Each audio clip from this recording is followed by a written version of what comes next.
আজকে কিন্তু সবার প্রিয় একটা রান্নার রেসিপি শেয়ার করব। ফার্স্টে অনেকগুলো পেঁয়াজ কুচি দিয়ে দিলাম, তারপরে একটু আদা রসুন বাটা, তারপরে একটু লবণ, একটু মরিচের গুঁড়া, একটু হলুদের গুঁড়া, একটু ধনিয়া গুঁড়া দিয়ে দিলাম। এবার একটু বেশি করেই তেলটা দেওয়া লাগবে, তা না হলে ভালো লাগবে না। একটু তেলটা দিয়ে ভালোভাবে কচলায় কচলায় মেখে নিব।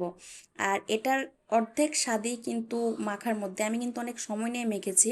তারপরে এই ছোট্ট মাছগুলো দিয়ে দিব, এটা যে কোনো মাছ হতে পারে, ছোট ছোট এই মাছগুলো দিয়ে খুবই আলতোভাবে এটা মাখা লাগবে। মেখে আমি আবার এক মগ পানি দিয়ে দিলাম, এই হলুদ মগ দিয়ে।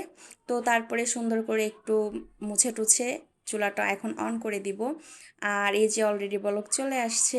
আর এটা খেতে কিন্তু অনেক অনেক অনেক বেশি মজা হয়। আরেকটা কথা বলি, এটা কিন্তু কোনো চামিচ দিয়ে লাড়াচাড়া দেওয়া যাবে না, তাহলে মাছগুলা ভেঙে যেতে পারে। এটা জাস্ট আমার মতো কড়াইয়ে ধুলে ধুলে এটা মানে লাড়াচাড়া করতে হবে, কোনো চামিচ ইউজ করব না। তো ফাইনালি আমার রান্নাটা হয়ে গেছে। আর দেখেন কত সুন্দর হয়েছে রান্নাটা। আজকের ভিডিওটা কেমন লেগেছে, কারো কিন্তু খেতে ইচ্ছে করলে আমার কিন্তু কোনো দোষ নাই। আল্লাহ হাফেজ।